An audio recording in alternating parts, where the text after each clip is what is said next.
বিগত 15 দিন ধরে কারেন্টের সমস্যা, টিচারের সমস্যা, প্লাস আমাদের স্কুলে জলের সমস্যা, চুরি করে লেগেছে, কোনো গার্ড নাই, কিছু নাই। আমরা পুলিশ স্টেশনে যাওয়া হয়েছে, পুলিশ স্টেশন থেকে কোনো স্টেপ নিতেছে না, প্লাস ডিপার্টমেন্ট অফিসেও করা হয়েছে, কোনো স্টেপ নিতেছে না। আমরা এখন চাইতেছি আমরা যাতে এইগুলো সব আয়ে পড়ে, নাহলে আমরা রাস্তা ছাড়তাম না।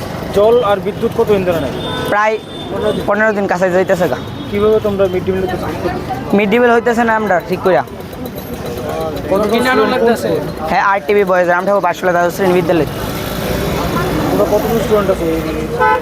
আমরা আনুমানিক 600-এর উপরে।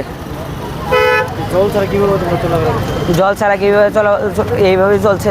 এই টিচার নাই, কিছু নাই, আমরা কীভাবে চলুন? ক্লাসও হতেছে না। আমরা সামনে বোর্ড এক্সাম, আমরা টিচার ছাড়া বোর্ড এক্সাম কীভাবে দিব? আজকে কি করতেছিল? আজকে এটির জন্য নামলাম, এই জন্য নেমেছি। কোন জায়গায় বদবোধ করছো? Pratapgarh bridge, town Pratapgarh bridge. হ্যাঁ, কত হয়েছিল? লাস্ট পর্যন্ত এখনো কিছু হয়নি। পুলিশে কি করছে? পুলিশ কইলো যে আমরা সাইড হইতে, আমরা কইব কি হইব। এর আগে কতবার কাছে চুরি হয়েছিল? কী চুরি হয়েছিল?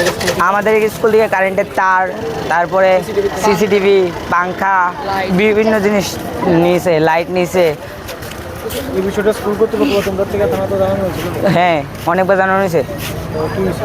কিছু স্টেপ নিছে না। কী নাম তোমার? দীপ দাস।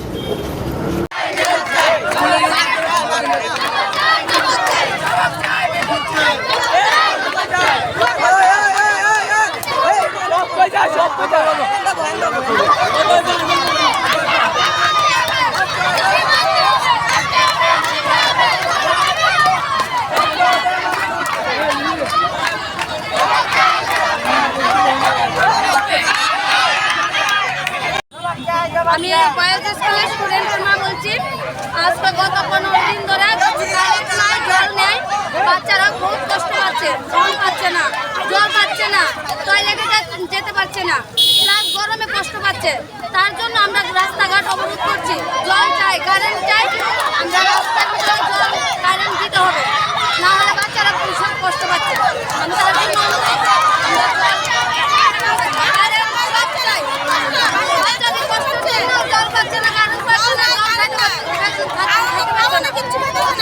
আমরা তার জন্য